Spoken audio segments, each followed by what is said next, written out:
Os orzamentos de mar para 2019 experimentan un incremento do 4%, cun montante total de 161 millóns de euros. A maior parte dos fondos, 75 millóns, destinaránse a liñas de mellora de comercialización dos produtos do mar. Entre elas, as campañas de promoción e consumo, as axudas ás PEMES dedicadas á transformación e comercialización ou a participación de Galicia en eventos expositivos a nivel internacional. A primeira desas apostas é a que facemos pola mellora da comercialización. Os dous programas centrados neste eido medran por xunto máis dun 4% e superan os 75 millóns de euros, sendo a parte máis amplia do orzamento.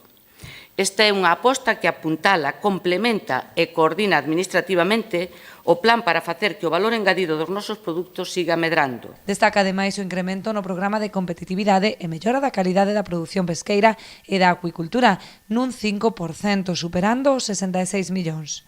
E que eu creo que é importante que se incrementen os cartos para a acuicultura, porque eu non sei se vostede sabe que en Galicia temos 3.500 bateas que se dedican a producir mexillón, ostra e outros moluscos, fundamentalmente mexillón, e que o 80% das axudas da acuicultura son para o sector bateeiro produtor de mexillón.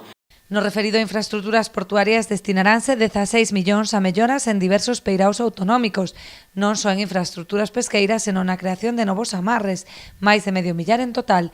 Procederase tamén a mellorar os servizos nos pantaláns de Ribeira, Cabo de Cruz, Porto do Son, o Xufre ou Vilaxoán.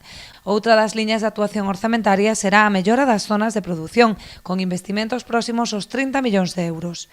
Por último, a Consellería seguirá a realizar un gran esforzo inversor en formación.